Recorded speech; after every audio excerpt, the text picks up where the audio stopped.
주제입니다. 오늘이 2018년인데요. 지금으로부터 20년 전이 1998년이죠. IMF 구조조정이 본격화된 시점으로부터 20년이 지났는데 우리 사회가 큰 변화를 겪었습니다. 역시 철도에서도 굉장히 큰 변화가 있었고요. 이 철도의 여러 변화의 기본 축이 결국은 기존의 철도청 체제에서 시설과 운영이 하나로 관리되던 시스템에서 이제 시설과 운영을 가르는 이런 상하 분리가 지난 20년의 여러 철도 구조 조정의 기본 틀이 되었습니다. 그런 면에서 우리가 이제 다시 철도를 정상화한다는 논의를 하는 데 있어서는 이런 근본적인 기본 축의 변화가 적정했던 건지에 대한 진단이 필요하고, 만약 그게 적정하지 않은 거라면 이제 다시 재검토할 필요가 있다고 봐져요. 그러면서 두 가지 논점이 있을 수 있는데, 당시에 상하 분리하면서 기대했던 그 목표가 달성되고 있는지에 대한 진단이 필요하고요.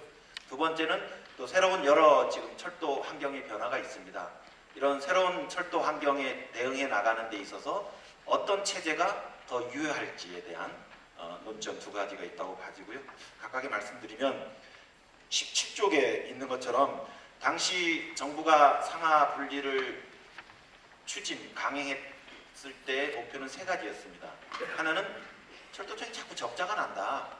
근데 이게 시설과 운영이 같이 있다 보니까 어디가 적자의 원인인지를 알 수가 없다.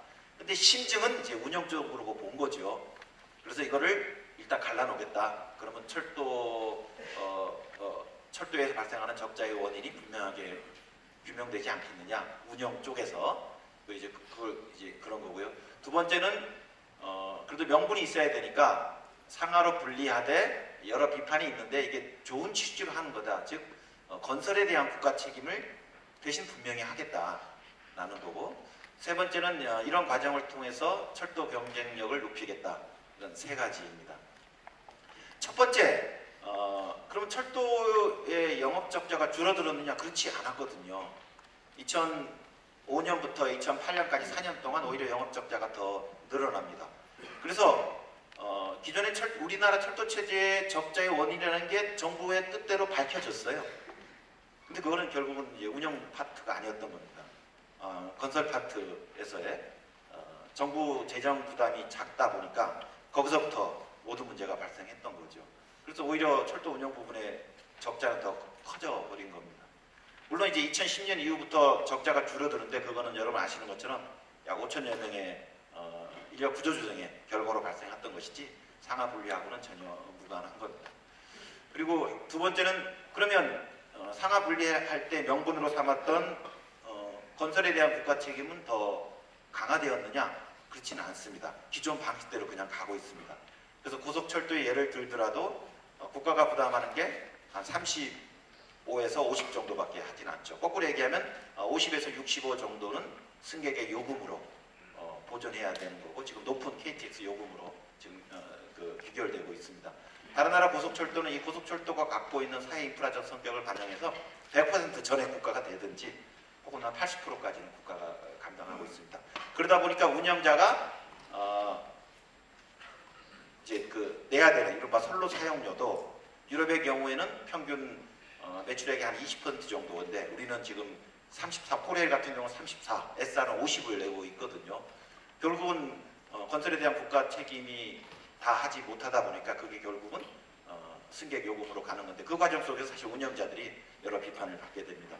세 번째, 경쟁력은 어떻게 됐느냐? 안타깝게도 안 좋습니다.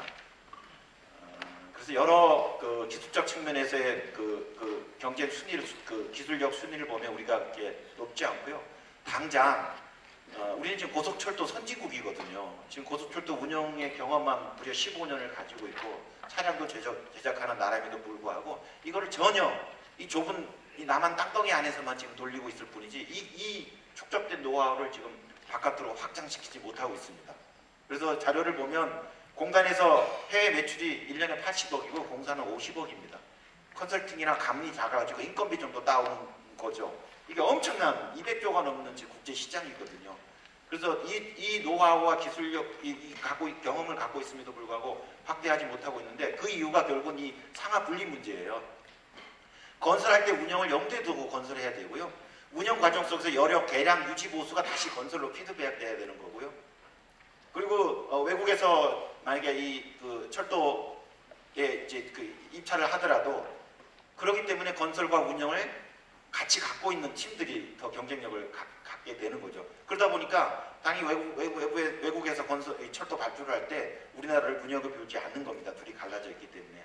그러면서 정부가 애초 추구했던 세 가지 목표가 다 반대로 거꾸로 나고 있습니다. 실패했습니다.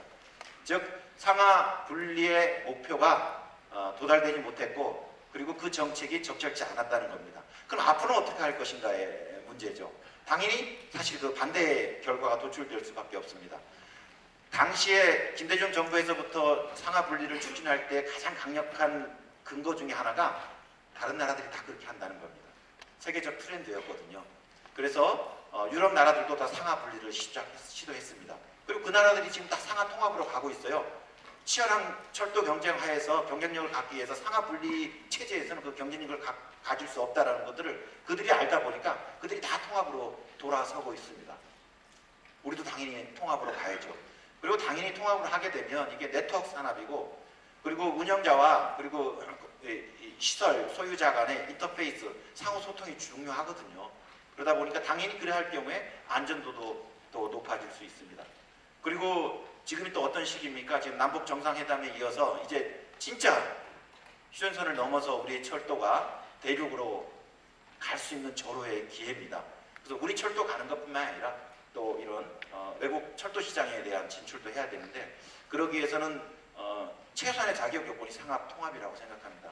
그런 면에서 여러 안전도라든지 당연히 또 통합에 따른 비용도 줄일 수 있고요. 지금 자료에 의하면 한 1,000억 정도의 비용 절감, 중복 비용이 있기 때문에 그런 효과도 나타납니다. 그래서 이리 보고 저리 봐도 이 철도 산업의 특성상 이 분리라는 지난 15년의 실험은 그 기회비용 손실이 너무 컸다고 생각 들고요. 이제라도 빨리 상하 통합해서 안전하고 그리고 더 비용도 절감하고 그리고 경쟁력 있는 철도로 다시 태어나야겠다고 생각합니다.